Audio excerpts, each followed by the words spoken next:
The Daily Brad Devotions.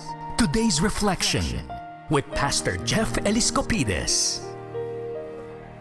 Brad Jeff, sa ating What's on Your Mind, atin din pong kinamumulatan ang iba't ibang kwentong buhay. Tayo po ay nandito para umunawa po sa lahat ng kwentong buhay dahil sabi nga, life is beautiful but imperfect. Amen. All right. Brad Jeff, go ahead. Brad Ted, alam mo, kaya bumaba si Jesus para magkaroon tayo ng perfectong buhay sa mata ng Diyos dahil hindi natin kayang ipamuhay ang buhay dito ng perfecto. Kaya siya bumaba upang mabigyan tayo ng chance na maging tama yung ating mga pagkakamali. Kaya Brad Ted, ako nakikinig ako kanina sa kwento ni Ate Celia.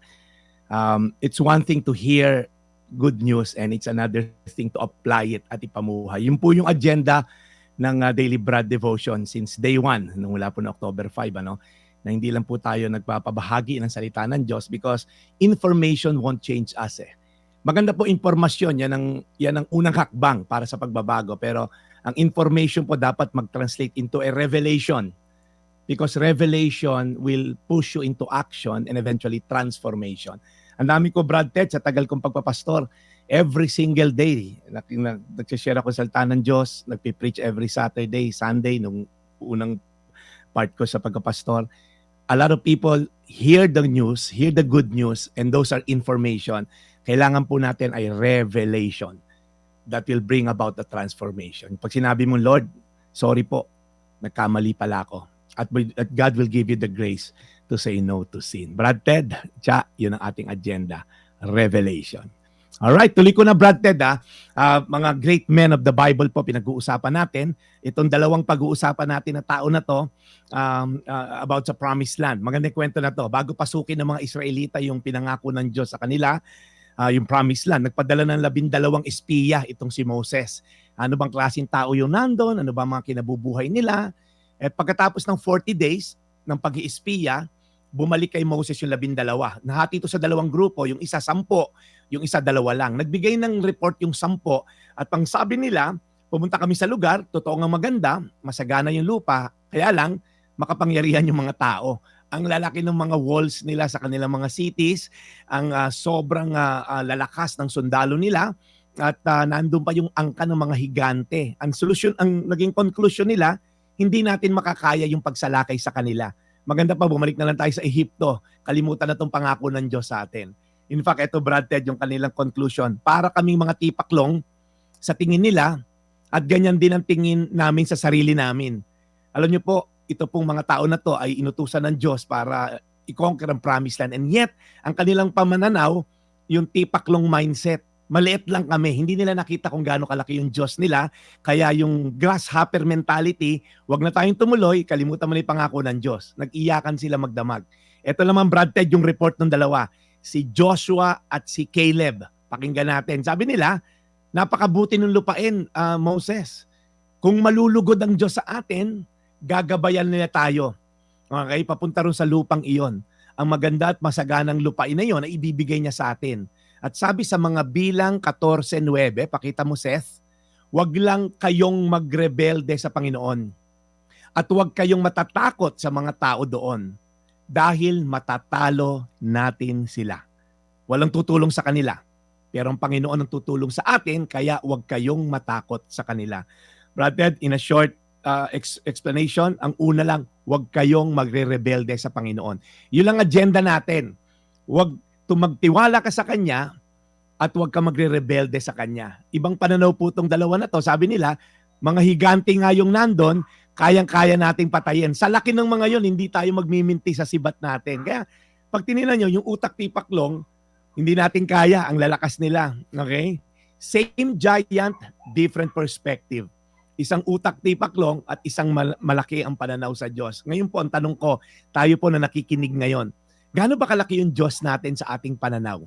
Sino mas malaki? Yung problema mo ba o yung Diyos na sinasamba natin? Mahirap po yung I cannot do that for you. It's a personal walk and journey with God. Kung gaano kalaki ang iyong pananaw sa Diyos mo, ganun po liliit yung problema. Pero kung mas malaki problema kaysa sa Diyos mo, then magkakaroon po tayo ng problema. Kaya po, again, since day one, yun lang po kinakampanya ko rito, kung gaano kalaki, kamakapangyarihan, kabuti, ka-faithful ang ating Diyos. Huwag niyong intindihin kung paano niyo labanan yung kasalanan. Ang intindihin niyo po, paano ba ako magkarelasyon sa Diyos na to, who is merciful and gracious, that will give me the grace to say no to sin. Kaya ate, yung ating contestant, hindi kita ginadjudge, hindi kita inuhusgahan. Since narinig mo na ang salita ng Diyos, dahil matagal ka na nakikinig, i-apply lang po natin yan. And I believe the grace of God will give you the ability to say no to sin. Type mo na lang, Panginoon, salamat po. Dahil ang mga salita mo ay totoo. Na katulad, Lord, nila Joshua at ni Caleb, nakuha nila yung promised land, natanggap nila. Dahil unang-una, hindi sila nagrebelde sa iyo. At pangalawa, nagtiwala yung puso at kaluluwa sa iyo. Lord, bigyan po kami ng pananampalataya. Hindi lang namin memorize ang Bible verse dito sa segment at para manalo kami ng 2,000 sa mga susunod na araw. Pagkus, Lord, kahit hindi kami matawag ni Seth, pero Lord, naipamuhay namin at nagkaroon kami ng revelasyon sa mga tinuturo dito.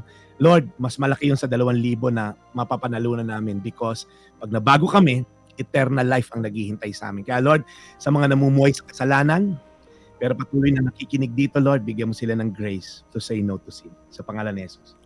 Amen. Amen. Panginoon, muli po maraming salamat sa araw na ito. Sa panahon muli po na ibinibigay po ni Brad Jeff sa aming programa. Higit sa lahat po sa magandang balitang hatid ng The Daily Brad. Lord, alagaan niyo po ang aming mga tagapakinig sa mga tulad po ni Nanay Celia. Sa lahat po ng mga ina ng tahanan na may kanya-kanya pong krus na pinapasan, Panginoon, gabayan niyo po silang lahat. At muli, Panginoon, salamat pa rin po sa lahat po na nakikinig sa aming programa na bukas pa rin po ang kalooban na tumulong sa kapwa kahit na po ano pang sitwasyon at kwentong buhay ng aming pong kinakapanayam sa programang ito. Higit sa lahat, ang magandang balitang hatid ng The Daily Brad. In Jesus' name we pray. Amen.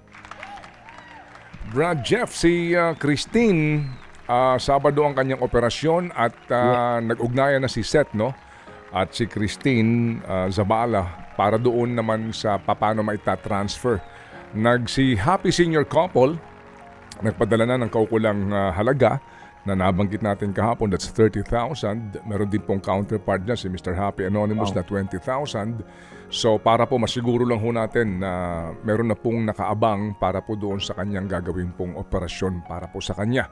And we pray na ito ho'y maging matagumpay. So Christine, kung nakikinig ka ngayon, alam kong kayo magkaugnayan na ni Seth kung paano ito maililipat sa iyo ng inot-inot, no? Oo, para lang natin masiguro.